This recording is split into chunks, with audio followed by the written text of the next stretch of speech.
¿Qué tal? En esta ocasión vamos a exponer qué es la derivada y cómo se calcula como si fuera un límite. Déjenme decirles que la derivada en realidad lo que está midiendo es una rapidez de cambio, es decir, con qué rapidez está creciendo o decreciendo una cantidad y que depende de otra cantidad x. ¿Qué quiere decir esto? Se le llama notación funcional. Y quiere decir que antes de medir el valor de y necesitamos conocer los valores de x. Y además, si existe una relación f entre ellas, es decir, una fórmula o alguna manera de medir y en función de x, la vamos a denotar con f. ¿Sale? Bien, supónganse que saben que existe una relación entre las cantidades y x, que de hoy en adelante las vamos a llamar como la variable dependiente a la y a x le vamos a llamar la variable independiente. ¿Sale? Esta notación quiere decir que existe una fórmula o relación que me permite calcular a y en función de x.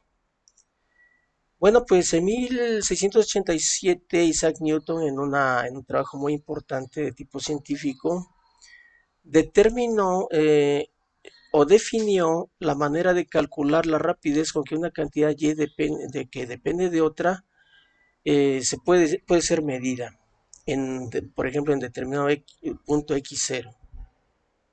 Entonces esta notación quiere decir con qué rapidez cambia la función y respecto de x en el punto x0. Eso es lo que quiere decir esta notación. Es esto y una raya vertical y x igual a x0. Para determinar esta rapidez de cambio, Isaac Newton la definió como un límite de cocientes que nosotros les decimos un límite de los promedios, de la rapidez media. Esto que está acá adentro se le llama la rapidez media y lo denotamos como una F con una rayita arriba. ¿Sale? Entonces aquí lo que nos está diciendo Isaac Newton es que para determinar esta cantidad que nos interesa, tenemos que calcular este límite. ¿Qué significa ese límite? ¿O qué tengo que hacer para calcularlo? Lo primero que vas a hacer es tomar esa relación o fórmula que sabes que conecta y con x, le evalúas en el punto en donde quieres calcular el límite, en x0 en este caso, eso es lo que quiere decir esto, y le vas a sumar h. Este paréntesis quiere decir, en vez de la x que hay ahí, sustitúyala por el valor donde quiere calcular el límite más h. Y réstele el valor de dicha fórmula evaluada en el punto en donde quiere hacer ese cálculo. Y divide todo ese cociente entre h y calcule el límite que cuando h tiende a cero de esta cantidad. Seguramente lo van a entender mejor con un par de ejemplos. Estimar ese tipo de límites o derivadas de esta manera es completamente válido. Es cierto que existen algunas fórmulas algebraicas o analíticas para realizar estos cambios, pero son para casos muy especiales. Entonces, en general, se estiman de esta manera, ¿no? Si es que vas a hacer, por ejemplo, vas a usar la definición de Newton en aunado con cálculos numéricos, ¿sale? Entonces vamos a ver este primer ejemplo para que vean cómo se hace. Han de cuenta que la y se conecta con la x de esta manera. Es decir, para calcular a y tengo que tomar algún valor x del cual depende y elevarlo al cuadrado. ¿Sale? Entonces me piden calcular la rapidez de cambio de esta cantidad respecto de su variable en el punto x0 igual a 2. ¿Qué es lo que voy a hacer primero? Voy a tomar esta fórmula y le voy a sustituir al 2 más h. ¿Qué es lo que quiere decir esto? Dice que sustituya al 2 en este caso y súmele h y todo eso elévelo al cuadrado y réstele el valor de esta fórmula en el 2. ¿Sale? Bueno, pues justamente eso es lo que hice aquí.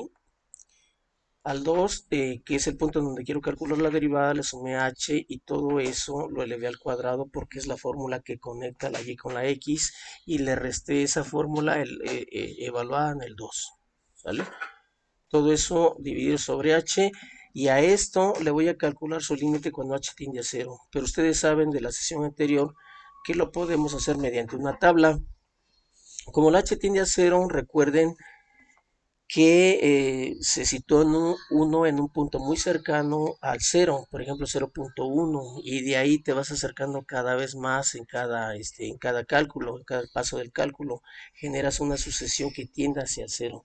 Entonces, si estamos en punto 1, uno más cercano es punto 0.1, otro cada vez más cercano es punto 0.01 y así sucesivamente, de tal manera que vas viendo qué le pasa a esta fórmula, los valores de esta fórmula en estos valores.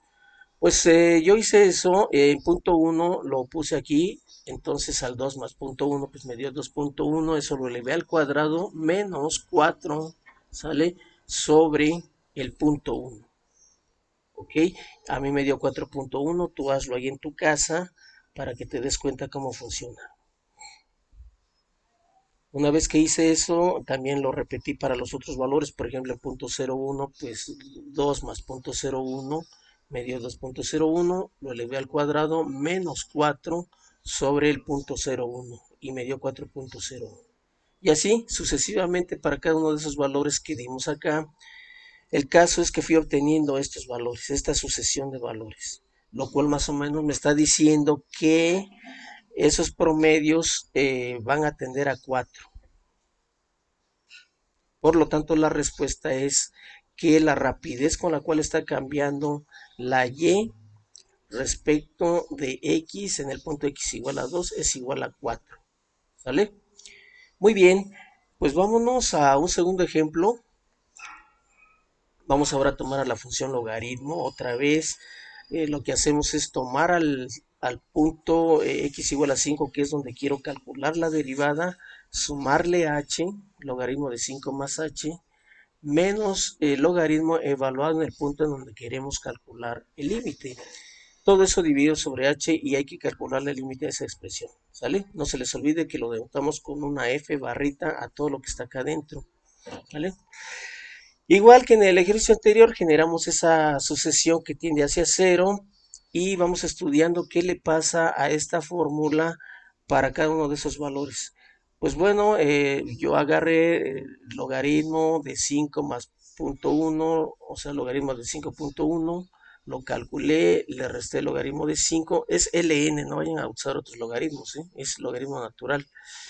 Y lo dividí entre punto 1, a mí me dio punto 19802 y para el punto 01 me dio punto 19980 y así sucesivamente. ¿Vale? Háganlo ustedes, recuerden que para que aprendan estas cosas tienen que hacerlo, tienen que, ahora sí como dicen los carpinteros o los albañiles, hay que ensuciarse las manos, hay que intervenir nosotros para que podamos ir aprendiendo cómo se hace, ¿no? Bueno, pues si ustedes se dan cuenta, el punto 19 aparece desde el principio y así se van agregando cada vez más nueves. Así que parece que esa rapidez de cambio va a tender a punto 1999. Y es lo que escribimos aquí, ¿no? Bueno, pues eso es todo. En Classroom les voy a dejar un par de ejercicios que quiero que lo hagan. Y para la siguiente sesión, pues ya vemos una forma más sistemática para calcular estas razones de cambio de Newton. Bueno, nos estamos viendo para la próxima clase.